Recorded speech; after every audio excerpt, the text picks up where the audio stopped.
Bonjour à tous, si vous vous souvenez, il y a quelques temps, j'ai fait une vidéo où je transférais mes poissons rouges de leur aquarium dans la maison à l'extérieur dans mon bassin. Depuis plusieurs semaines, même plusieurs mois sont passés et j'ai malheureusement une mauvaise nouvelle. Un de mes poissons est porté manquant, il a tout simplement disparu. Il n'est pas tombé malade, je ne l'ai pas retrouvé mort, il a disparu. Seulement 3 semaines après avoir ajouté mes poissons dans mon bassin, c'est mon télescope qui a disparu du jour au lendemain. Que s'est-il passé? Eh bien c'est très simple, un prédateur est tout simplement venu manger mon poisson. Alors je ne sais pas exactement qui est le coupable, mais en tout cas les prédateurs du bassin, c'est le sujet de cette vidéo et on va essayer de voir ce qu'on peut faire contre les prédateurs et qui sont ces prédateurs.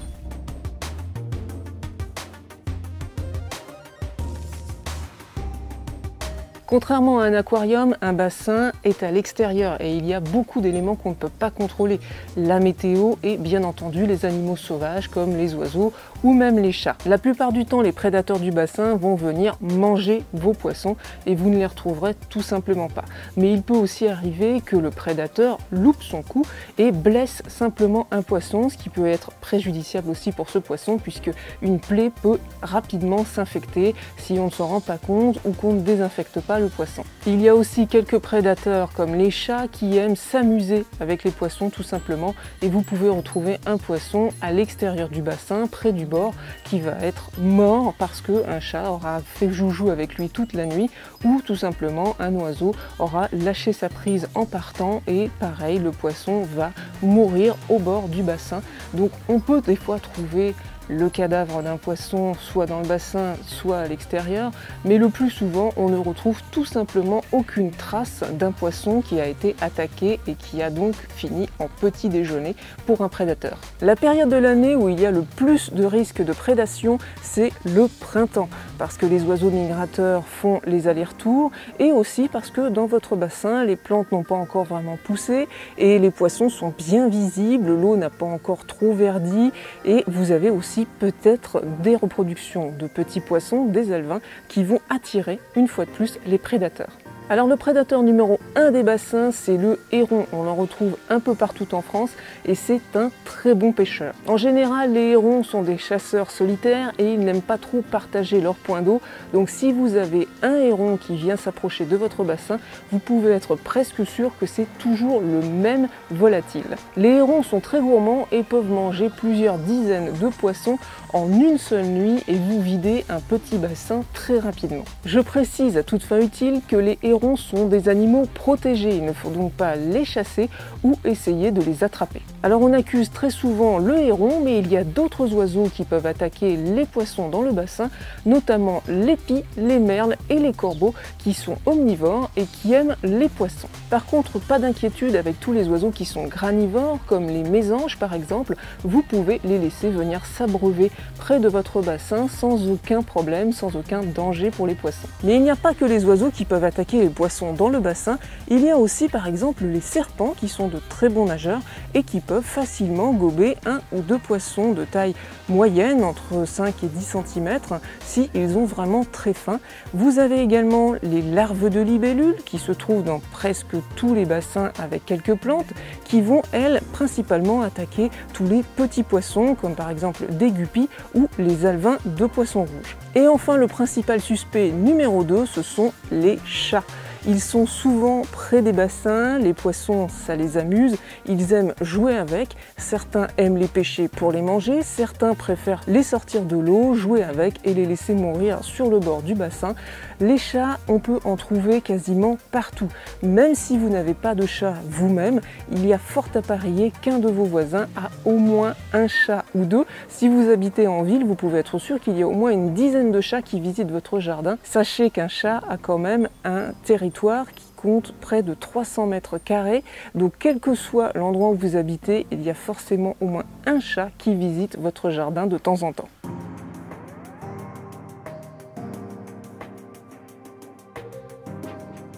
Alors comment protéger nos poissons de la prédation? Comment protéger son bassin? Il n'y a pas vraiment beaucoup de solutions. La seule vraiment efficace que je vous recommande, c'est d'utiliser un filet anti-oiseaux. Vous pouvez en retrouver dans toutes les jardineries, pas forcément au rayon animalerie pour spécial bassin. Un filet anti-oiseaux classique pour les potagers, pour les arbres fruitiers, c'est largement suffisant. C'est ce que j'utilise. Cette solution, c'est la meilleure et la moins coûteuse. Vous allez protéger votre bassin des oiseaux et des chats. Ça va aussi d'ailleurs permettre d'éviter que toutes les feuilles en automne ne tombent dans votre bassin, donc ça permet de garder un bassin propre. Le gros inconvénient, c'est que vous avez un filet sur votre bassin, c'est pas du tout joli, c'est pas du tout naturel. À force, on s'y fait. Moi, je me suis fait une idée. Évidemment, le bassin, je voulais naturel avec le filet, c'est pas top, mais je préfère ça et avoir des poissons en sécurité. Donc, cette solution, c'est vraiment la meilleure. Le filet avec des piquets de toile de tente, par exemple, c'est parfait. Vous pouvez aussi utiliser des roches, comme je l'ai fait. Je l'ai calé. Je l'arrangerai un peu mieux l'année prochaine. Là, j'ai fait ça un peu en urgence, mais le filet, retenez, cette solution, c'est la meilleure. Il y a les appareils à ultrasons qui sont censés faire fuir les oiseaux, les chats, les taupes, plein d'animaux qui ne vont pas aimer les ultrasons, mais c'est vraiment pas très efficace. Beaucoup de personnes, au moins 50% des personnes qui utilisent ces systèmes nous disent que ce n'est vraiment pas efficace. Ça n'empêche absolument pas les oiseaux de venir picorer les poissons, les hérons. Beaucoup de chats n'y sont absolument pas sensibles et vont quand même venir faire des dégâts dans votre bassin.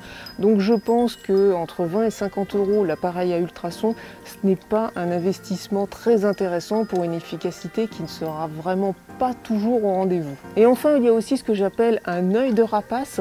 C'est une boule qui ressemble à une boule de Noël plus grosse avec un œil dessus qui ressemble à un œil de rapace, mais ce n'est pas du tout efficace. Si vous le posez dans le bassin ou si vous l'accrochez à un arbre au-dessus du bassin, beaucoup de personnes ont remarqué que les hérons et les autres oiseaux se fichaient complètement de cette chose-là et venaient quand même picorer dans le bassin.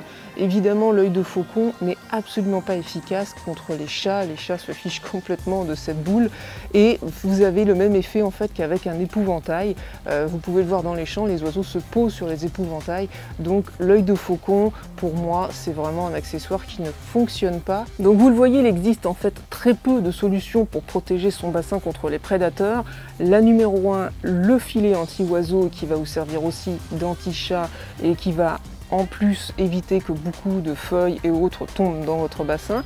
Ensuite, vous avez les ultrasons, les appareils à ultrasons qui sont d'une relative efficacité, mais je préfère ne pas les utiliser car en plus les ultrasons peuvent être nocifs pour mes propres animaux domestiques, donc j'ai vraiment pas envie d'utiliser ce genre d'appareil et en plus je doute très fortement que ce soit efficace.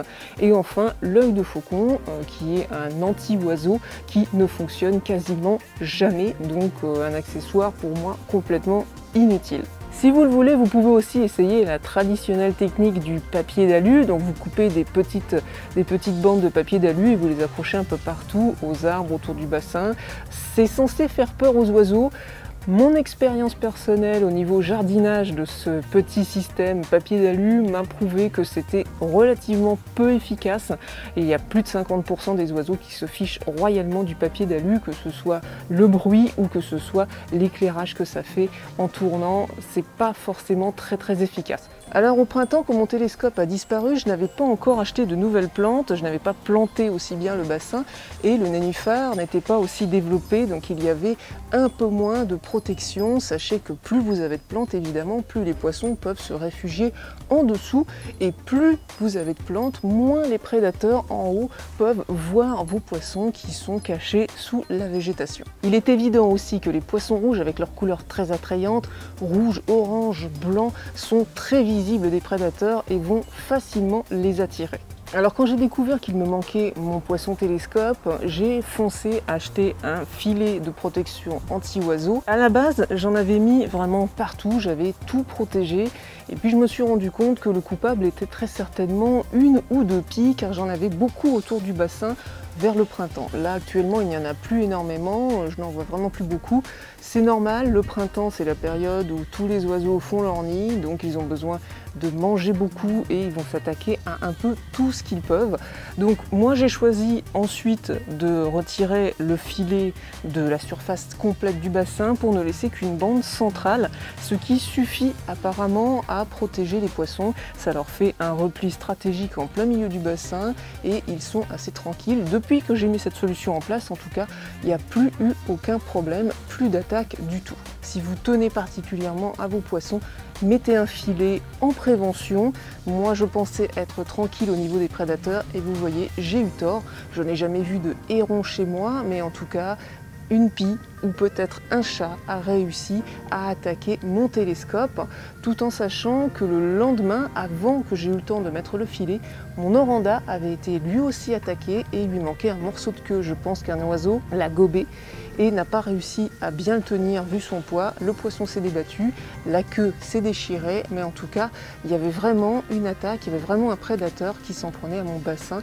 Et il était vraiment temps que je mette un filet. Si je n'avais pas fait ça, je pense que j'aurais perdu tous mes poissons. Voilà, je vous dis à très bientôt pour une nouvelle vidéo autour du bassin. Et comme toujours, si vous avez aimé la vidéo, n'oubliez pas de liker la vidéo, ça m'aide beaucoup, et de la partager si vous voulez faire découvrir les bassins à vos amis, collègues ou famille. Je vous dis à bientôt, bye bye.